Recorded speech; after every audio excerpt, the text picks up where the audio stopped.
hati. Negeri ini memanggilmu kawan. Belajar bergerak berbagi untuk negeri. Guru penggerak majukan pendidikan. Guru penggerak menghamba para murid. Kreatif rancang pembelajaran. Hargai potensi, tingkatkan prestasi.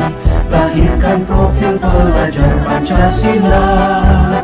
Belajar bergerak berbagi untuk negeri. Kita menjalin kolaborasi. Belajar bergerak berbagi untuk negeri. Demi bakti pada Ibu Pertiwi.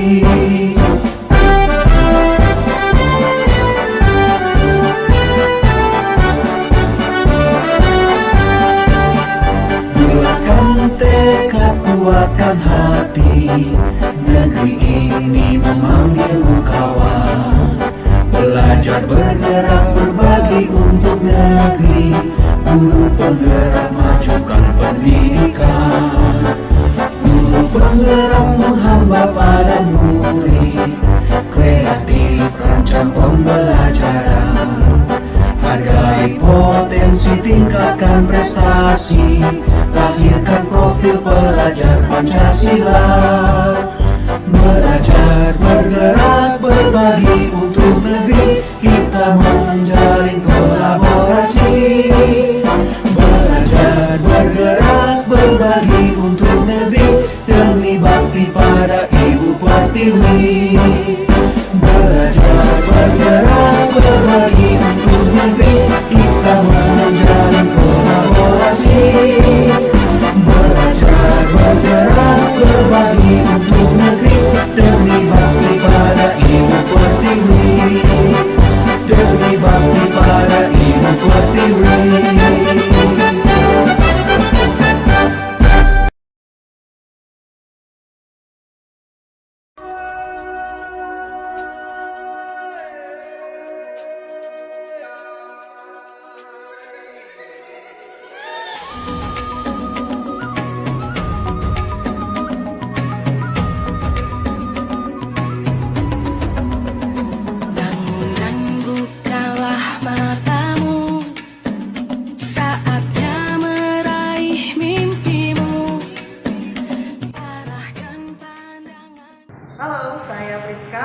CGP Angkatan 11 dari SMA Negeri 2 Tanjung Pinang, Kepulauan Riau. Berikut saya akan memaparkan video mengenai diseminasi modul 1.4 tentang budaya positif. Semoga video ini boleh bermanfaat. Terima kasih. Main sepeda ke tengah kota, berseragam pakaian dan kemeja. Izinkan saya membuka kata. Salam dan bahagia bagi kita semuanya. Terima kasih. Selamat pagi Bapak Ibu guru hebat yang sudah hadir di ruangan serbaguna SMA Negeri 2 Tanjung Pinang. Saya juga mengucapkan terima kasih kepada Bapak Kepala Sekolah beserta dengan Bapak dan Ibu Wakil Kepala Sekolah yang telah memfasilitasi kegiatan hari ini di ruangan serbaguna. Adapun kegiatan kita hari ini adalah penerapan dan diseminasi budaya positif, aksi nyata modul 1.4 mengenai budaya positif, ya, yang ada di modul calon guru penggerak angkatan 11. Dan saya sendiri yang menyampaikan adalah Priska, guru dari SMA Negeri 2 Kota Tanjung Pinang. Nah, Bapak Ibu, sebelum saya menyampaikan materi, saya pengen kita jangan tegang-tegang kali gitu ya, supaya budaya positif ini benar-benar meresap ke hati gitu ya. Selesai kegiatan ini benar-benar budaya positif ini bisa kita terapkan. Saya pengen memastikan kita ini punya konsentrasi gitu ya di tempat ini. Sederhana aja, saya punya pena. Nanti kalau saya lambung penanya ke atas, saya minta Bapak Ibu tepuk. Tapi kalau saya nggak lambung, jangan ditepuk. Boleh ya? Siap? Banget sama saya. Oke, kita akan mulai. Saya akan coba. Masih ada belum konsentrasi. Padahal Bu Ella tuh menatap saya sangat tajam loh. Kita ulangin ya. Baik, kita ke mencoba sampai semua benar-benar tidak ada suara lagi. Masih ada 3, 4, 5, 6. Kita ulangi sekali lagi ya Bapak Ibu, biar konsentrasi. Jadi saya pengen dengan waktu yang sangat singkat ini benar-benar kita perhatiannya ke saya gitu ya, konsentrasi. Baik, kita akan ulangi.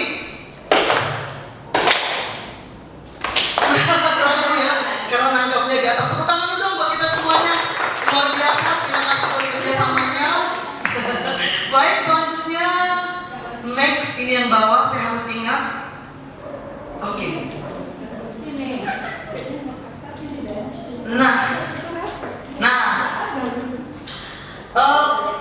Bapak Ibu guru hebat semuanya, sebelum budaya positif ini benar-benar kita terapkan di lingkungan sekolah, pertama-tama di lingkungan sekolah, sebenarnya kita harus mengalami perubahan paradigma belajar dulu.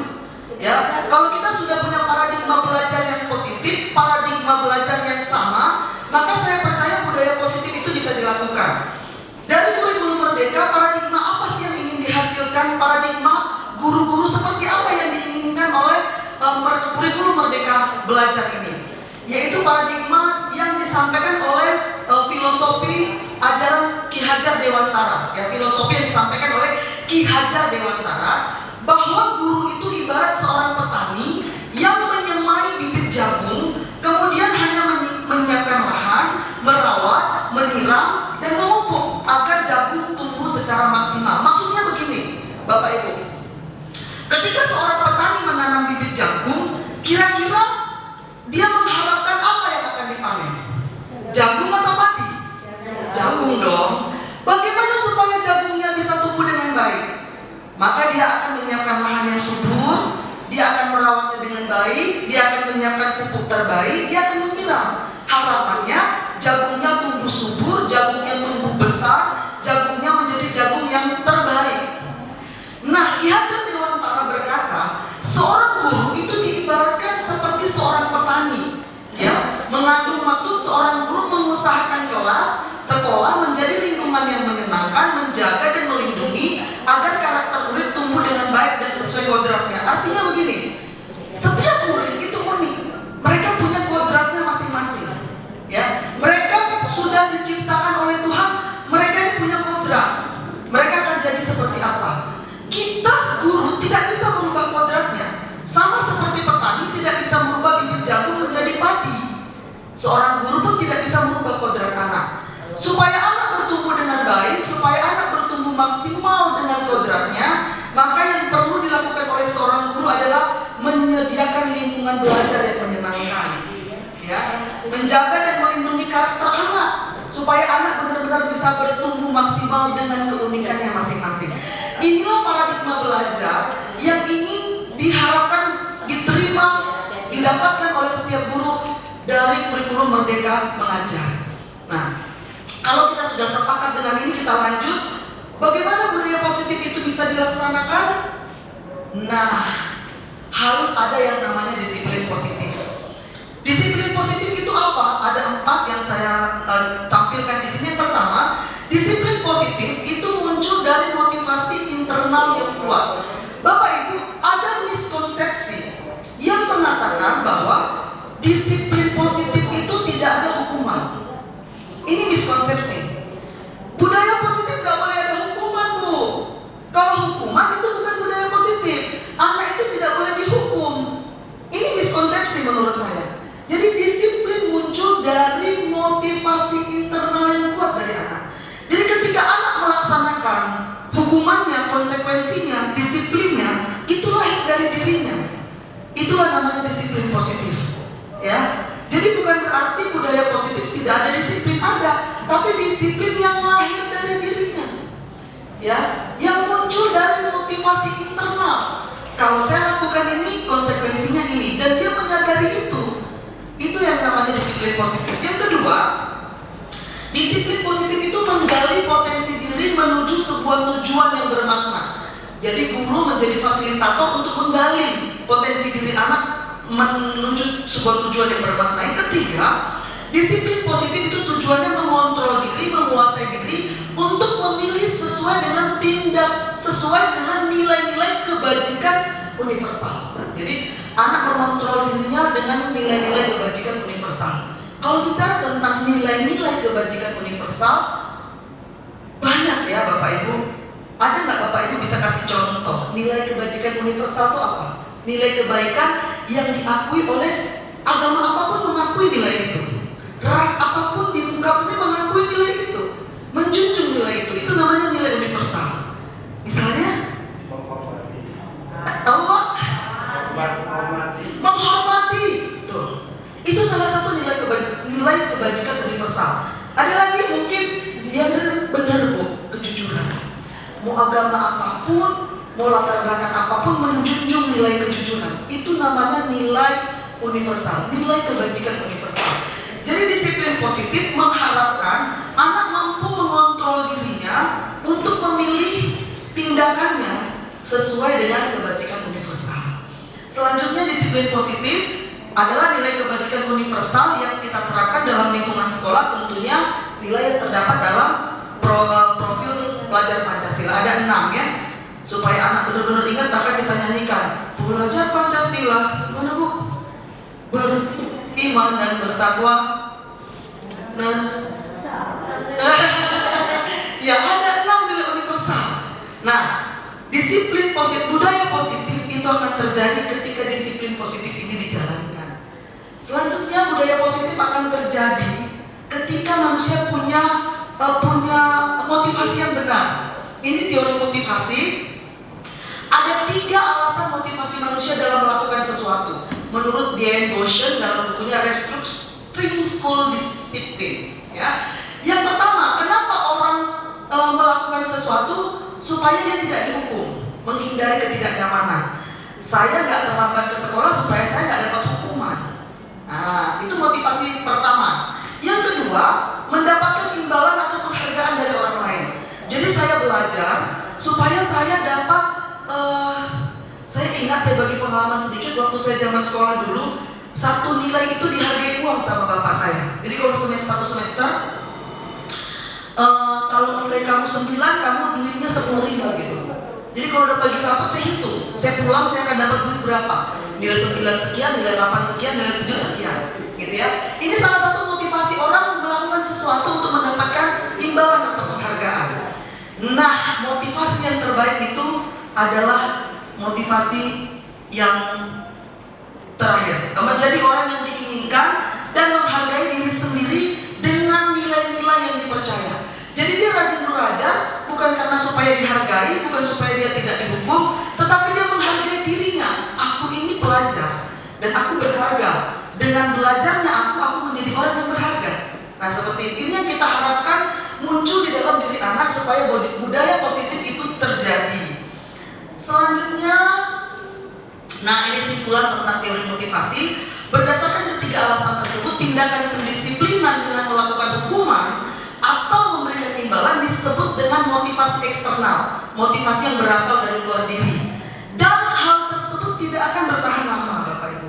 Jadi sesuatu yang berasal dari luar itu tidak akan bertahan lama. Barangkali dengan hukuman dan imbalan siswa memang menjadi patuh, tapi kepatuhannya itu hanya sementara, dan kedisiplinan yang diterapkan tidak akan mengubah karakter siswa menjadi lebih kuat. Saya tambahkan lebih lama. Tidak bisa lama dan kuat, hanya sebentar, temporer sifatnya. Tetapi kalau motivasi itu lahir dalam diri, mudah-mudahan dia akan menjadi pribadi sesuai dengan apa yang diyakini dia. Nah, untuk menciptakan budaya positif, selain kita belajar tentang paradigma yang berubah tadi, tentang teori motivasi, kita juga harus belajar tentang kebutuhan dasar manusia. Supaya budaya positif terjadi, kita harus mengetahui juga kebutuhan dasar manusia itu ada 5. Saya agak percepat sedikit ya. Kebutuhan dasar manusia yang pertama adalah kebutuhan bertahan hidup atau survival. Coba baca ya, survival. Saya takut kebelet lidah salah ya, salah ngomongnya. Survival, kebutuhan bertahan hidup, yaitu kebutuhan terkait dengan fisik seperti makan, tidur, tempat tinggal dan lain-lain. Jadi ketika ada anak kita bermasalah, misal saya kasih contoh datang terlambat, kita nggak langsung menjudge dia. Kita harus lihat dulu kebutuhan apa yang tidak terpenuhi dari anak ini sehingga dia terlambat. Saya pernah menemui anak, kenapa kamu terlambat nak? Ya bu, saya tidurnya malam. Kenapa kamu tidur malam? Saya pikir dia main game. Saya bantu mama jualan jagung bakar di tepi laut. Berarti ada kebutuhan yang tidak terpenuhi, yaitu kebutuhan bertahan hidupnya. Ya, dia ingin bertahan hidup sehingga paginya dia terlambat. Nah, dengan memahami kebutuhan dasar bukan berarti kita menyetujui pelanggaran anak, tapi kita memahami kondisinya. Oh, dia ini yang tidak terpenuhi. Solusinya kita carikan seperti apa? Atau kita kembalikan kepada dia seperti apa? Kita lebih memahami dia seperti itu ya. Yang kedua adalah kebutuhan cinta dan kasih sayang, penerimaan. Ya, jangankan anak-anak kita aja sampai sekarang masih butuh yang namanya kasih sayang ya. Kalau kita dicuekin teman, apalagi dicuekin pasangan gitu, merasa gak diterima, ada rasa kayak gak berharga seperti itu ya. Iya dong, ada rasa kayak tercampakkan dan terbuangkan gitu ya. Nah, itu kebutuhan dasar Bapak Ibu. Ya, jangankan anak-anak kita juga memang membutuhkan ini kebutuhan ini. Yang ketiga adalah kebutuhan penguasaan atau pengakuan. Jadi ada anak-anak yang selalu bermasalah, dia selalu ingin menunjukkan bahwa dia bisa. Menurut kita dia nakal. Dia merasa bahwa dia bisa, sehingga dia tunjukkan kebisaannya dengan sesuatu yang menurut kita nakal. Padahal dia butuh pengakuan.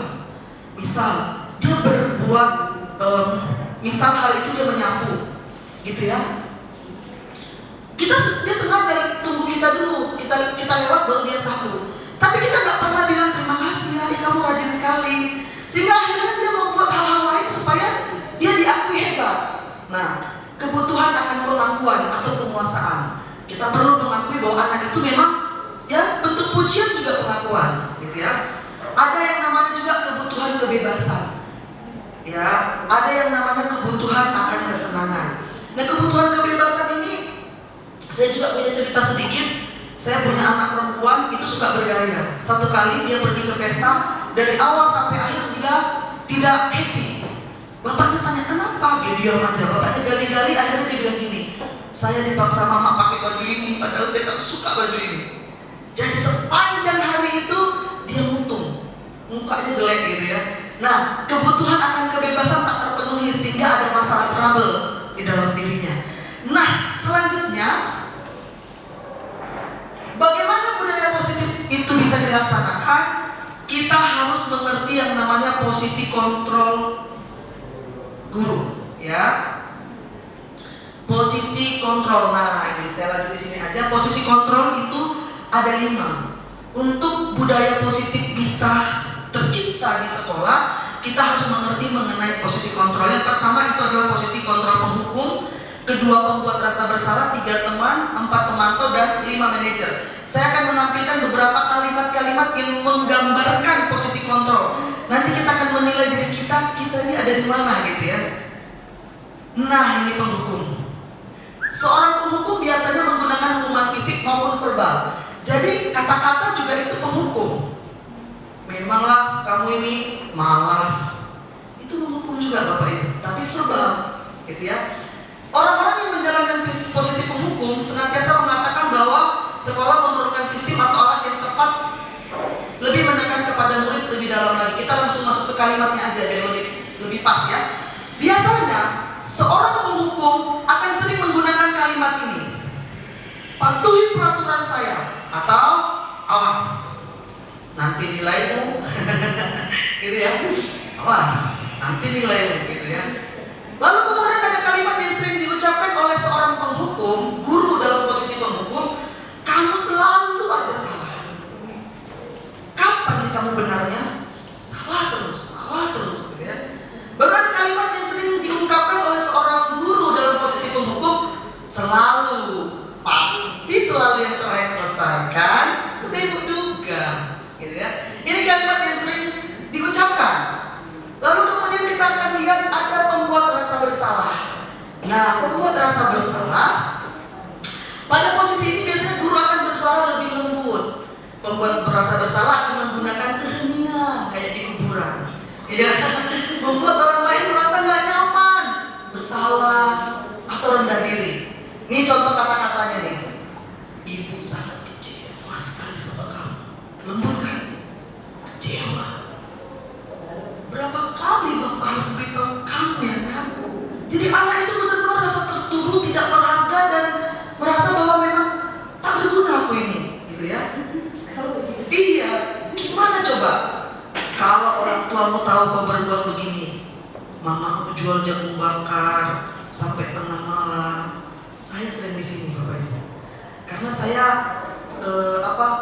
mau marah-marah anak, nanti dibilang ih kok guru agama marah-marah gitu.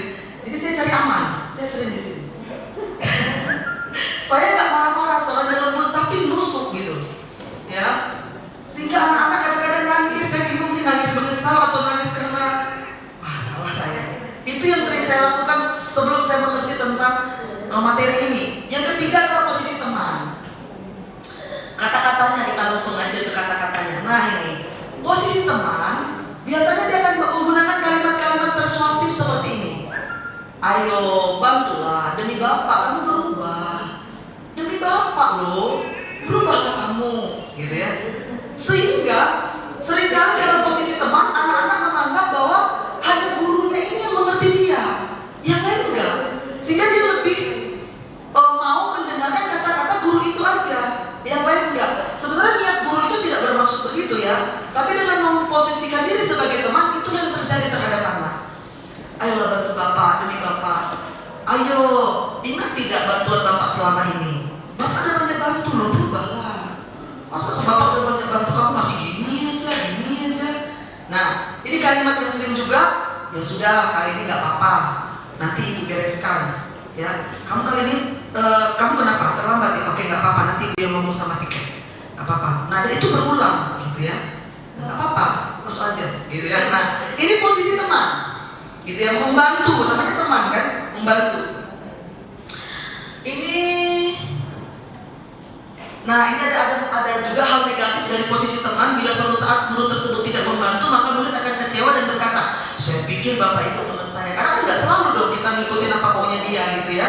Dia akan kecewa, saya pikir Bapak itu teman saya, ternyata enggak. Nah, ini akan muncul juga seperti itu dalam diri anak. Pemantau. Nah, ini pemantau mengawasi. Kita langsung aja ke kalimatnya. Nah, pertanyaan yang sering diajukan oleh pemantau. Jadi pemantau ini biasanya orang yang pegang data. Dia terlambat misalnya. Nah, peraturannya seperti apa? Apa yang telah kamu lakukan? Sanksi atau konsekuensinya apa? Gitu ya. Seorang pemantau sangat mengandalkan perhitungan, catatan, data yang digunakan sebagai bukti. Nah, itu pemantau selanjutnya. Manajer. Nah, ini yang diharapkan dari seorang guru. Langsung ke kalimatnya aja. Apa yang kita yakini? Kembali kepada keyakinan kelas. Kamu meyakini nilai apa sih? Nilai kejujuran, Bu. Oke, Ibu hargai nilai kejujuran kamu. Terus supaya kamu bisa tetap jujur seperti apa? Itu seorang manajer. Jadi kembalikan kepada anak solusinya seperti apa.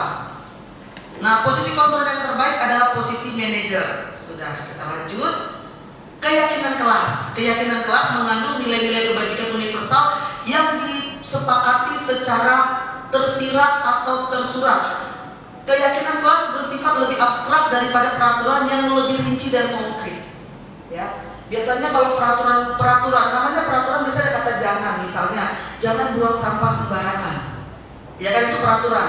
Kalau mau kita rubah menjadi keyakinan kelas, menjadi kalimat yang lebih abstrak, kira-kira seperti apa?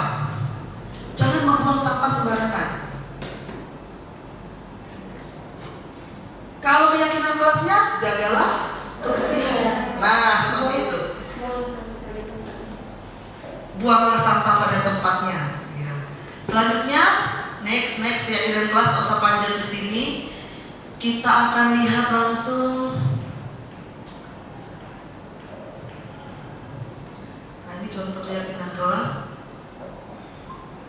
Nah, setelah keyakinan kelas selesai dibuat, maka semua warga kelas dipersilakan meninjau ulang. Jadi, keyakinan kelas itu adalah keyakinan yang dibuat oleh seluruh warga kelas. Ini saya mau kasih pertanyaan pemantik dulu sebelum lanjut. Sekarang lagi marak keyakinan kelas yang dijual-jual online. Bisa lo beli, udah jadi banner cantik. Kira-kira menurut Bapak Ibu, apakah keyakinan kelas itu bisa kita pakai untuk kelas kita? Tidak ya Pak, tidak. Kenapa tidak? Betul sekali Bu, terima kasih ya. Memang harus kesepakatan. Itu kan keyakinan orang lain, bukan keyakinan kita. Kecuali kita sudah buat keyakinan, kita bikin cantik, boleh. Oke, selanjutnya, nah ini contoh keyakinan kelas. Siswa kelas 11 pasti bisa. Disiplin waktu. Itu sebenarnya kalau peraturannya jangan terlambat. Keyakinan kelasnya kita bikin lebih positif kalimatnya, disiplin waktu dan yang lain sebagainya. Nah, nanti bisa kita lihat. Kita lihat lagi misalnya saling menghargai dan tolong menolong, menjaga kebersihan lingkungan. Ini kan jangan buang sampah sembarangan sebenarnya di peraturannya, tapi keyakinan kelasnya menjaga kebersihan lingkungan. Nah, ini ada contoh membuat keyakinan kelas waktu saya mengajar di kelas 11. Ya, bersama-sama maju menuangkan curah pendapatnya lewat kertas warna-warni itu ya. Nah, segitiga restitusi. Singkat aja di sini, supaya budaya positif terlaksana, maka kita perlu melakukan yang namanya segitiga restitusi. Segitiga restitusi itu adalah menstabilkan identitas. Jadi kita semua akan melakukan hal terbaik yang bisa kita lakukan. Jadi ketika anak melakukan sesuatu, menurut dia itu pasti adalah yang terbaik.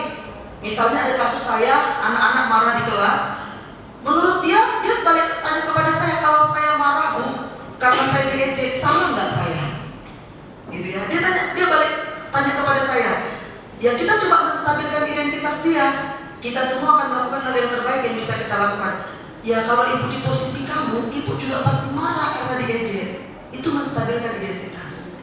Ya artinya bukan kita menyetujui perbuatan dia, tapi kita memahami kondisi dia. Itu namanya menstabilkan identitas. Baru melakukan validasi tindakan yang salah. Jadi gini, kita harus tanya dia yang dilakukannya benar apa enggak, sampai dia mengakui memang itu salah, gitu.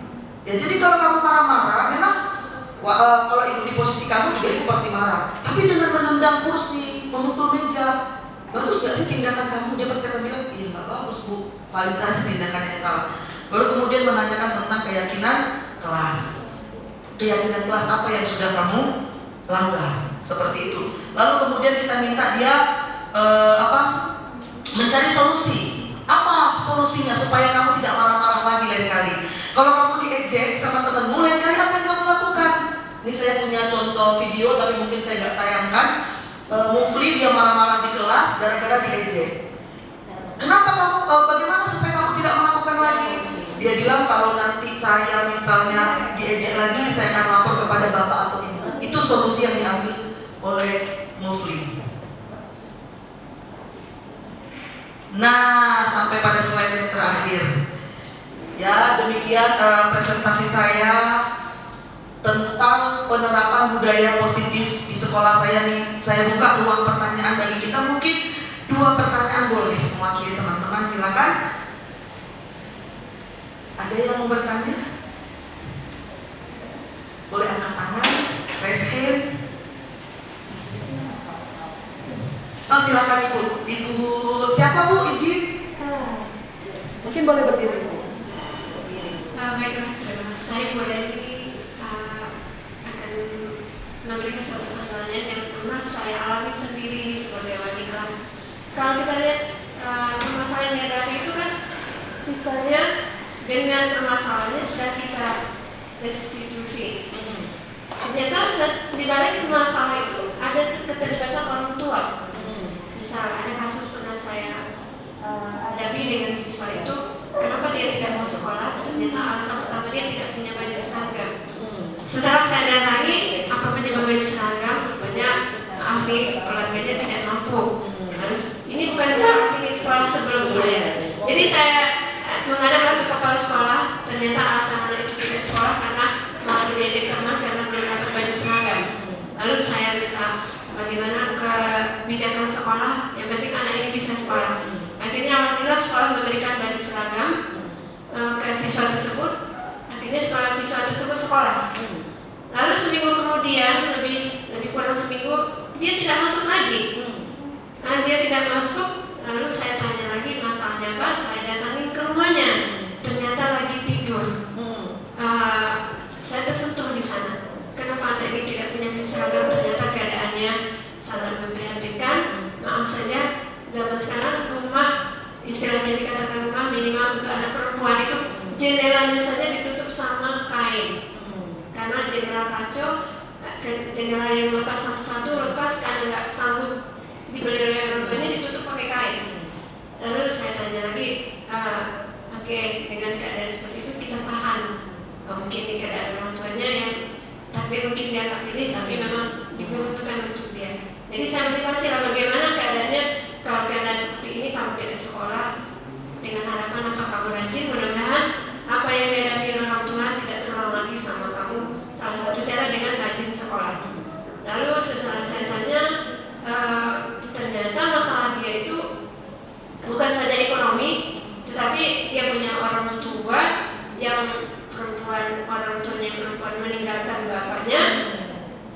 lagi sama yang lain, bapaknya juga menikah sama yang lain. Jadi istilahnya anak, sementara yang si anak ini punya adik 2. Jadi biar saya tidak sekolah lagi Bu dengan alasan apa? Saya harus cari uang malam, cari duit untuk saya sekolah, ibu biaya mungkin beberapa guru mengasih dia support mungkin apa yang bisa makan atau jajan baju. Tapi anak saya makan dengan apa Bu? Bisa kita sesuatu. Jadi kalau dalam posisi seperti ini kita mengingat peserta didik kita ke sekolah, sementara masalahnya dari rumah. Nah itu resolusi yang seperti apa yang harus kita lakukan? Sementara di sini sudah oke Bu, saya belajar seragam Bu, saya sekolah dengan segala macamnya, mungkin punya pengalaman sendiri. Terima kasih. Assalamualaikum warahmatullahi wabarakatuh. Baik, applause dulu dong buat Bu Reni. Iya. Terima kasih banyak Bu Reni. Pengalaman hidup. Jadi pertanyaannya itu benar-benar nyata real ya. Kalau saya boleh memberikan umpan balik Bu ya dari pertanyaan Ibu, atau coba sekedar menjawab pertanyaan Ibu. Nanti mungkin kita bisa sharing juga sama teman-teman yang lain jika ingin menambahkan. Kalau saya melihat dari kasus anak Ibu ini, kebutuhan dasarnya banyak yang tidak terpenuhi Bu ya. Dari 5 tadi yang nampak aja tuh ada 2 bagi saya. 1 bertahan hidup, survival. Yang kedua itu kasih sayang, karena dia sudah ditinggal mamanya dari kecil dan papanya menikah lagi gitu. Nah, tadi pertanyaan Ibu adalah, ini kan dia masalahnya kompleks, gak cuma dari diri dia, tapi berasal dari keluarganya karena kondisi ekonomi tadi. Kira-kira restitusi apa yang akan kita berikan kepada dia? Yang pertama sudah jelas Bu, bahwa kenapa dia tidak ke sekolah ya, dia karena masalah ekonomi. Seperti yang dibilang tadi, jangankan untuk bayar uang sekolah atau mungkin transportnya ke sekolah, makan aja dia susah. Itu udah persoalannya, kita udah ketahui dulu Bu. Lalu kemudian tindakan dia nggak ke sekolah juga kurang pas, karena tadi Bu juga kasih masukan sekolah tuh bisa mengubah kehidupan dia menjadi lebih baik. Lalu kemudian restitusi, kalau bicara tentang restitusi sebenarnya Bu, itu solusinya kita kembalikan kepada anak itu supaya kamu bisa sekolah. Kira-kira gimana sih? Tapi kita bisa memberikan, tadi kan Ibu udah bilang kayak bantuan baju tuh dari sekolah sudah memberikan bantuan baju Bu, artinya sekolah juga sudah care ya kepada anak ini. Jadi kita tanya lagi kepada anak itu, kamu benar-benar pengen sekolah nggak? Gitu, maksudnya ada keinginan besar nggak di dalam diri kamu ingin sekolah? Nah, kira-kira dengan kondisi ini, misal saya nggak tahu jarak dari rumahnya ke sekolah jauh nggak Bu? Memang harus menggunakan transportasi atau bisa datang ke sekolah misalnya dengan jalan kaki. Itu kan mengurangi biaya transportasi misalnya seperti itu. Jadi kita kembalikan dulu, sharing dulu kepada anak itu, kira-kira dengan persoalan ini menurut kamu seperti apa? Tapi kita sebagai guru pun boleh memberikan masukan, memberikan solusi boleh juga. Karena ini kan kasusnya cukup kompleks Bu. Ini bukan kasus pelanggaran sekolah karena dia malas, bukan dia nggak ke sekolah karena dia misalnya nggak tidur di rumah orang tuanya tapi lari tidur di mana. Kasusnya kan nggak seperti itu. Gitu. Jadi kalau menurut saya tadi gitu, solusinya kita tanyakan dulu, kira-kira kalau kamu sekolah dari diri kamu nih, kita lihat komitmen dia gitu, kita mau lihat komitmen belajar dia. Jangan-jangan ada anak Bu memang begitu komitmen belajarnya memang nggak tinggi juga, sehingga itu menjadi alasan buat dia. Gitu, menjadi alasan, lingkungan itu menjadi alasan. Kita lihat dulu, kalau komitmennya tinggi, kita cari solusi sama-sama berserta dengan anak itu. Apa kendala terbesarnya? Kalau kendala terbesarnya transportasi misalnya. Nah, kalau bisa kita searah, kita bareng dia atau dia bareng temannya, kita gali terus apa masalah sebenarnya membuat dia tidak sekolah. Seperti itu kira-kira Bu. Mungkin dari teman-teman lain mungkin ada kasih penguatan boleh. Silakan Bu Francisca. Kayaknya udah ngomong kali dari tadi soalnya. Silakan. Terima kasih Bu Priska. Jadi yang saya lihat tadi dari kasus yang dibilang Bu Reni, sama seperti yang Bu Priska bilang, ini adalah permasalahan yang kompleks, ya. Jadi ada beberapa kebutuhan dasar hidup yang benar-benar dia tidak terpenuhi. Yang nyata aja yang kita lihat, yang jelas, yaitu satu, kebutuhan bertahan hidup dan juga kebutuhan kasih sayang kita dan kasih sayang. Jadi kalau saya lihat sih dari kasus ini, kalau pakai segitiga restitusi itu itu adalah solusi dari dia sendiri gitu ya. Jadi kalau saya pikir mungkin tetap bisa dilakukan segitiga restitusi terhadap anak itu, tapi harus ada juga solusi-solusi lain yang nyata, yang konkret ke dia gitu. Karena dia sendiri anak ini nggak tahu dan nggak merasa nggak akan ada jalan bagi dia untuk menyelesaikan masalah dia gitu. Kecuali misalkan ada di antara bapak ibu guru misalnya yang berniat membuat sebuah bantuan sosial secara kontinu yang bisa membantu membantu pembiayaan mereka, atau bisa melaporkan hal itu kepada dinas sosial untuk kasus mereka. Jadi hal-hal itu nggak terpikirkan si anak, tapi kita terpikirkan gitu. Jadi kalau mungkin sebelum kita itu mungkin dengan ketika dia tidak menemukan solusi, mungkin kita kasih gambar-gambaran tentang anak-anak yang punya kesulitan dengan kira-kira solusinya, itu menurut saya. Jadi anak itu tidak bisa menemukan permasalahannya karena memang itu sangat kompleks. Itu adalah persoalan hidup yang sangat berat di usianya, gitu menurut saya. Jadi kalau kita mau menyelesaikan itu ya memang kita harus kasih masukan solusi bagi anak itu, baru dia berpikir seperti itu. Terima kasih Bu Priska. Baik, tangan dulu dong buat Bu Francisca. Ya, kami mirip namanya ya. Terima kasih buat Bu Francisca. Mungkin ada yang mau menambahkan tentang kasus Bu Reni? Ada Bu Cinta mungkin? Enggak, baik. Yang saya tangkap tadi, jadi anaknya itu harus kita tanya dulu tentang motivasi belajarnya, gitu, motivasi belajarnya. Kalau memang dia benar-benar punya motivasi belajar, kita sebagai guru mungkin bisa memberi jalan, betul. Saya punya pengalaman waktu mengajar dulu itu ada siswa yang dia sudah ditinggal yatim piatu, jadi ditinggal oleh orang tuanya dan dia tinggal sama nenek. Jadi dia itu mengamen di Batu Lapan mengamen pakai gitar. Banyak guru yang simpatik memberi bantuan kepada anak ini, baik baju, baik uang jajan, begitu uang makan, seperti itu. Sampai akhirnya neneknya meninggal. Akhirnya dia tinggal sendiri, gitu. Dia udah jarang masuk. Kami datangi, kami jumpai.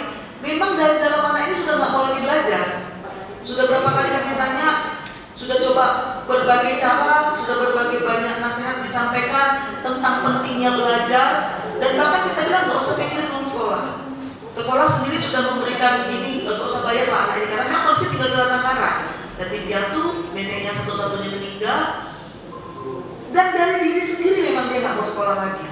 Dia bilang saya pun otak saya udah nggak sanggup lagi Bu, katanya, untuk belajar udah nggak sanggup lagi. Saya lebih memang ya pengen menikmati hidupnya seperti itu, dan sedih memang ya karena kondisi anak itu sampai hari ini masih ngamen di Batu Lapan. Jadi kalau saya lewat situ, suami saya selalu bilang itu mah muridku dulu gitu ya.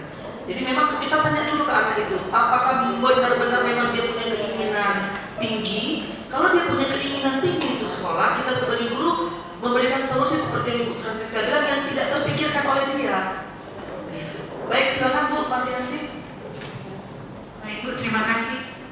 Seperti dari cerita Ibu Reni, sepertinya saya sebagai wali kelas mengalami hal yang sama dengan anak di kelas saya. Karena kasusnya hampir sama, cuman si anak ini kedua orang tuanya masih ada. Akhirnya saya telepon ibunya, dan ibunya bilang dia nggak bisa sekolah hari ini karena dia nggak punya uang bensin. Orang tuanya, bapaknya kerja sana sini, dan abangnya yang sekolah di SMA 4 juga ikut bapaknya kerja. Hari itu dia juga nggak bisa sekolah, jadi dia ini juga nggak sekolah. Tadi pagi saya WA dia, kenapa kamu nggak ke sekolah? Saya nggak bisa ke sekolah. Jadi benar kata ibu, mungkin dari awal yang harus langkah pertama yang harus saya ambil itu saya tanyain dulu ke dia ya Bu ya, apakah dia ini memang survive untuk sekolah, gitu, survive untuk sekolah. Nah kemudian, nah ini dia jalan solusi yang harus saya ambil untuk dia, misalnya iya Bu saya mau sekolah gitu. Terus untuk solusinya saya coba cari solusi dengan, ada nggak kawanmu yang lewat jalan yang sama gitu. Dia bilang nggak ada, karena memang mungkin anaknya introvert ya Bu. Jadi mungkin dia pergaulannya juga kurang. Jadi saya lagi berpikir, Bu, kayak mana lagi solusi untuk dia? Apa saya ketika saya pergi sekolah saya harus bonceng dia? Itu saya sekarang lagi cari solusi untuk dia. Karena kalau seperti 1 minggu ini udah 3 kali ini dia, 2 kali ini dia nggak masuk. Harusnya dia nggak masuk, semalam dia masuk, hari ini dia nggak masuk lagi dengan alasan yang sama. Mungkin betul kata kebutuhan secara kebutuhan pokoknya tidak terpenuhi, dan orang tuanya itu sepertinya si ibu ini curhat dengan saya juga. Karena saya tanya, kemana Bu? Rizal kemana? Ada tuh di atas, ngapain Bu? Tidur, nggak sekolah Bu? Nggak tahu saya. Kayaknya dari orang tuanya juga kurang gigih untuk mempertahankan dia untuk terus sekolah gitu. Batas pencerahannya saya sekarang sudah tahu kayak mana saya harus mencari solusi untuk dia. Mungkin saya akan sharing dengan dia dan orang tuanya nanti. Oke, terima kasih Bu Wadiasi. Ya, jadi benar Bu ya. Jadi seperti yang Ibu bilang tadi, apa saya harus lewat depan rumahnya bonceng dia, itu tidak muncul dari diri dia sendiri. Jadi restitusi itu kita harapkan kalau dia punya keinginan belajar, pasti dia temukan solusi. Kita membantu mengarahkan. Kalau dia punya keinginan ingin survive belajar, pengen berjuang, punya keinginan untuk belajar, dia pasti menemukan solusi dan kita bimbing pelan-pelan gitu. Sampai dia benar-benar bisa menemukan solusi. Oh iya Bu, baiklah saya nanti numpang teman, atau misalnya saya bangun lebih cepat kalau sekolah nggak terlalu jauh, saya jalan kaki, misalnya seperti itu. Nah, jadi memang harus muncul dari diri dia sendiri dan dia akan bertanggung jawab dengan apa yang dia sudah yakini, apa yang sudah dia ucapkan seperti itu. Semoga anak itu bisa lebih rajin lagi ya Bu belajarnya. Baik, terima kasih. Kira-kira ada yang lagi mau memberi penguatan, memberikan umpan balik? Sudah? Baik, kalau sudah tidak ada lagi, saya ingin berefleksi, ya, berefleksi tentang kegiatan kita hari ini. Refleksinya sederhana aja. Saya ingin Bapak Ibu sharing gimana perasaan Bapak Ibu mengikuti kegiatan diseminasi ini. Perasaannya seperti apa, dan dari ke-6 budaya positif tadi, mulai dari motivasi yang lahir dari dalam, lalu kemudian ada posisi kontrol, lalu kemudian ada segitiga restitusi. Kira-kira mana sih yang paling berkesan? Materi mana yang paling berkesan? Saya boleh minta refleksi Bapak Ibu? Silakan. Angkat tangan 1, angkat tangan 2 juga boleh. Mungkin Bu Satriati mungkin. Berefleksi Bu, karena kita kan sudah di ujung kegiatan. Jadi pertanyaannya gimana perasaan Ibu mengikuti kegiatan ini dan bagian mana yang berkesan menurut Ibu di kegiatan ini? Assalamualaikum warahmatullahi wabarakatuh. Setelah mendengar penjabaran Ibu dari awal sampai ke akhir ini, saya jadi kepikiran nih gitu. Ternyata mendengarkan keinginan anak itu penting gitu. Kemudian kita selama ini, kalau saya lah pribadi ya, ketika anak itu salah, saya langsung memberikan ancaman. Awas ya, kalau datang besok lapor langsung ke orang tua. Ternyata itu salah gitu. Mungkin setelah acara ini saya mulai menerapkan segitiga restitusi, di mana saya mulai bisa mendengarkan apa maunya anak, kemudian apa solusi yang mereka tawarkan. Mungkin setelah mereka menawarkan solusi mereka dan mereka melanggar, baru saya yang bertindak. Oke, saya rasa itu saja. Terima kasih dan assalamualaikum warahmatullahi wabarakatuh. Ya, keren, tepuk tangan dulu dong. Keren banget ya. Keren, terima kasih Bu Satria. Jadi memang Bu Satriati melihat bahwa mendengarkan anak itu penting, dan inilah menjadi tujuan dari pendidikan kurikulum merdeka. Jadi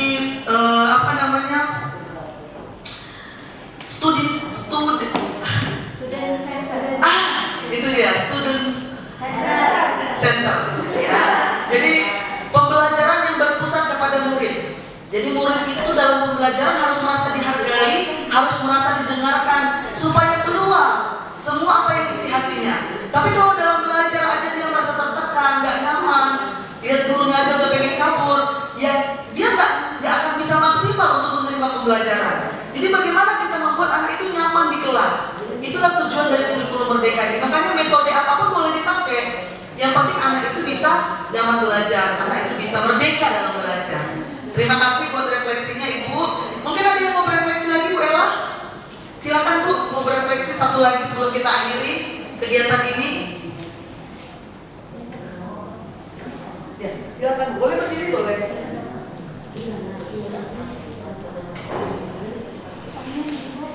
Assalamualaikum warahmatullahi wabarakatuh. Selamat pagi menjelang siang Bapak Ibu.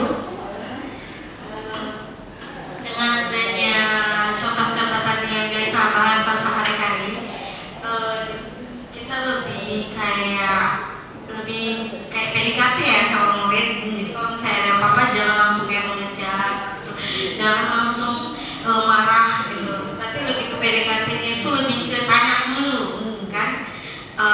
Terus kurang hukum gitu, terus lebih mendekat lah sama murid itu aja.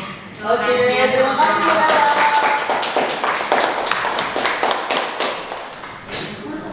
Jadi PDKT nggak cuma sama pasangan ya, sama murid juga PDKT ya. Ada pendekatan. Terima kasih buat kegiatan hari ini. Terima kasih buat refleksinya. Terima kasih Bapak Ibu guru hebat untuk kolaborasi yang luar biasa. Semoga kegiatan hari ini boleh membawa manfaat bagi kita semuanya. Mohon maaf bila dalam penyampaian saya ada hal-hal yang kurang berkenan atau ada kata-kata yang salah, mohon dimaafkan. Saya akan tutup dengan sebuah pantun. Pergi ke pantai menangkap ikan. Ikan disantap dengan terasi. Budaya positif kita terapkan. Restitusi jadikan solusi. Buat kita semuanya. Terima kasih.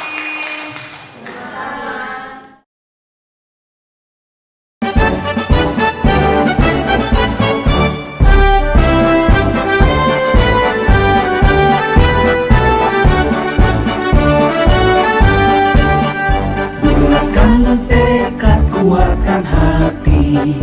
Negeri ini memanggilmu kawan. Belajar bergerak berbagi untuk negeri. Guru penggerak majukan pendidikan. Guru penggerak menghamba para murid. Kreatif rancang pembelajaran. Hargai potensi, tingkatkan prestasi. Lahirkan profil pelajar Pancasila. Belajar bergerak berbagi untuk negeri. Kita menjalin kolaborasi. Belajar bergerak berbagi untuk negeri. Demi bakti pada Ibu Pertiwi.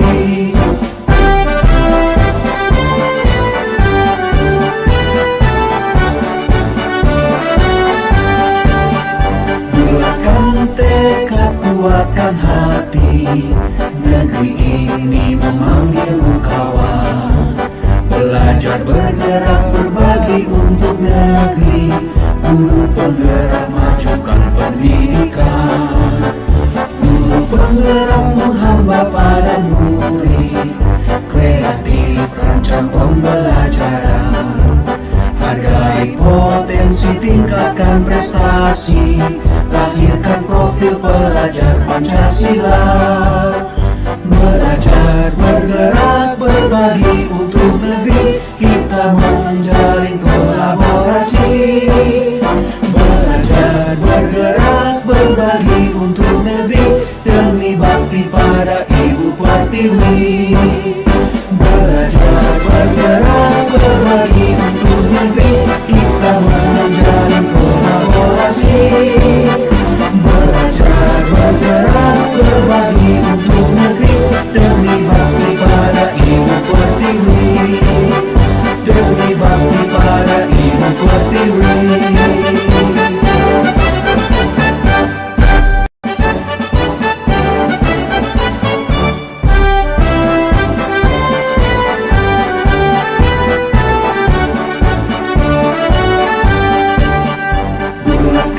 Tekad, kuatkan hati.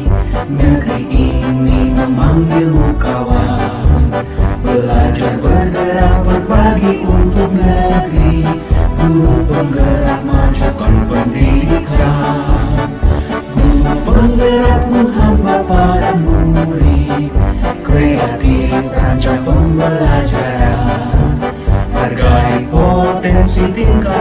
prestasi, lahirkan profil pelajar Pancasila. Belajar, bergerak, berbagi untuk negeri, kita menjalin kolaborasi. Belajar, bergerak, berbagi untuk negeri, demi bakti pada Ibu Pertiwi.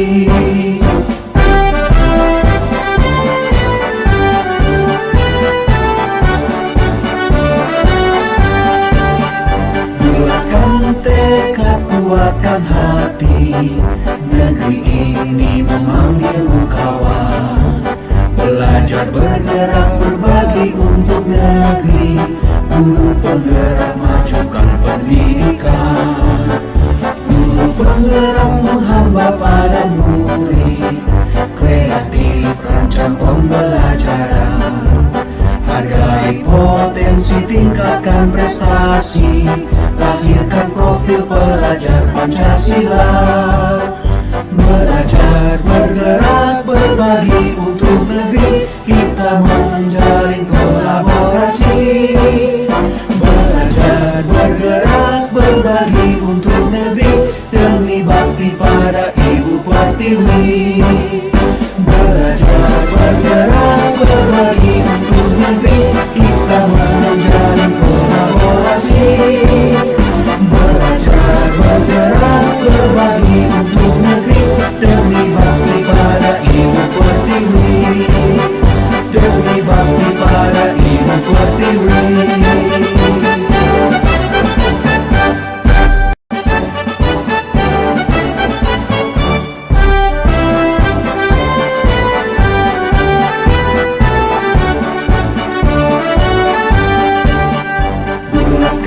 Tekad, kuatkan hati, negeri ini memanggilmu kawan.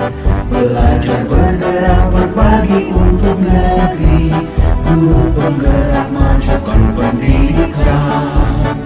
Guru penggerak menghamba pada murid, kreatif rancang pembelajaran. Hargai potensi, tingkatkan prestasi, lahirkan profil pelajar Pancasila. Belajar, bergerak, berbagi untuk negeri, kita menjalin kolaborasi.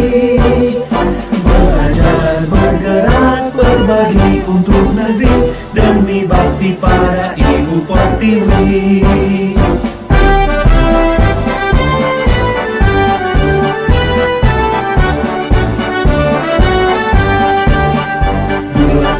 Tekad, kuatkan hati, negeri ini memanggilmu kawan. Belajar, bergerak, berbagi untuk negeri, guru penggerak, majukan pendidikan. Guru penggerak menghamba pada murid, kreatif rancang pembelajaran. Hargai potensi, tingkatkan prestasi, lahirkan profil pelajar Pancasila. Belajar, bergerak, berbagi untuk negeri, kita menjalin kolaborasi. Belajar, bergerak, berbagi untuk negeri, demi bakti pada Ibu Pertiwi. Belajar, bergerak, berbagi untuk negeri, kita menjalin kolaborasi. Belajar, bergerak, berbagi untuk negeri, demi bakti pada Ibu Pertiwi. Demi bakti pada Ibu Pertiwi.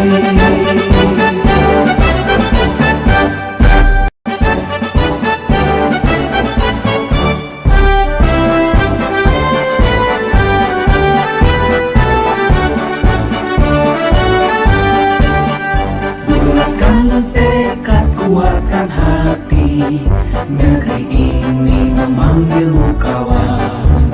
Belajar, bergerak, berbagi untuk negeri, guru penggerak, majukan pendidikan. Guru penggerak menghamba pada murid, kreatif rancang pembelajaran.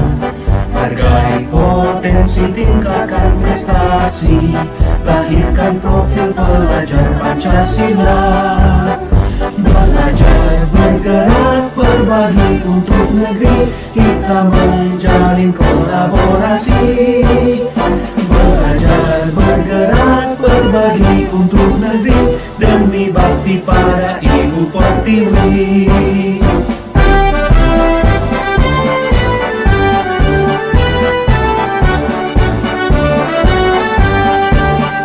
Bulatkan tekad, kuatkan hati, negeri ini memanggilmu kawan.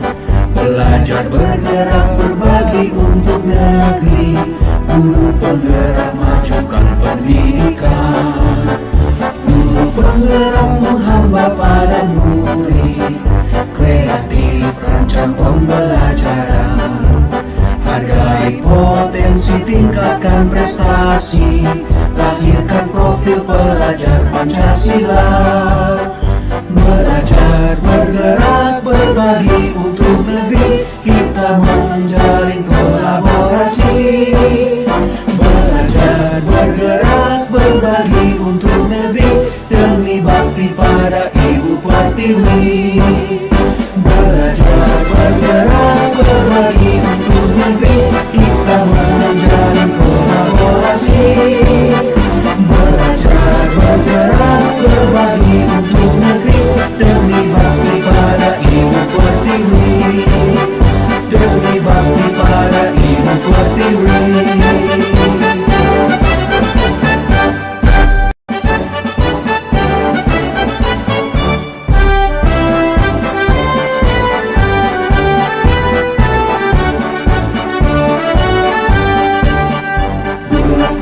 Tekad, kuatkan hati, negeri ini memanggilmu kawan. Belajar, bergerak, berbagi untuk negeri, guru penggerak, majukan pendidikan.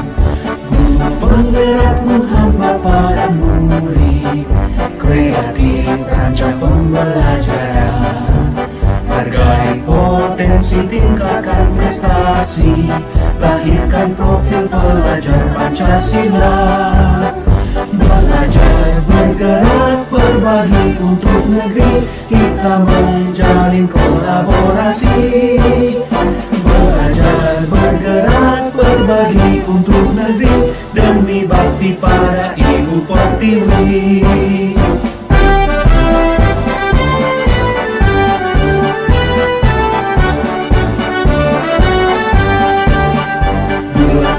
Tekad, kuatkan hati, negeri ini memanggilmu kawan. Belajar, bergerak, berbagi untuk negeri, guru penggerak, majukan pendidikan. Guru penggerak menghamba pada murid, kreatif rancang pembelajaran. Hargai potensi, tingkatkan prestasi, lahirkan profil pelajar Pancasila. Belajar, bergerak, berbagi untuk negeri, kita menjalin kolaborasi. Belajar, bergerak, berbagi untuk negeri, demi bakti pada Ibu Pertiwi. Belajar, bergerak, berbagi untuk negeri, kita menjalin kolaborasi. Belajar, bergerak, berbagi untuk negeri, demi bakti pada Ibu Pertiwi. Demi bakti. Demikian video aksi nyata diseminasi modul 1.4 yang telah saya laksanakan di SMA Negeri 2 Tanjung Pinang. Saya mengucapkan banyak terima kasih kepada Bapak Kepala Sekolah SMA Negeri 2 Tanjung Pinang, Bapak Dr. Andes Karyadi. Saya berterima kasih buat Bapak dan Ibu Wakil Kepala Sekolah SMA 2 Negeri Tanjung Pinang yang sudah memfasilitasi untuk terlaksananya kegiatan diseminasi ini. Saya juga berterima kasih buat rekan sejawat, guru-guru yang ada di SMA Negeri 2 Tanjung Pinang. Saya juga tidak lupa mengucapkan terima kasih buat Bapak Fasilitator, Bapak Sumadi SPD, dan Bapak Pengajar Praktek, Bapak Mujur Adilan Sirait SPD. Biar kiranya budaya positif yang telah disampaikan, disebarkan di lingkungan SMA Negeri 2 sungguh boleh bermanfaat bagi seluruh warga SMA Negeri 2, sehingga Semanda SMA Negeri 2 Tanjung Pinang semakin jaya, semakin maju. Terima kasih.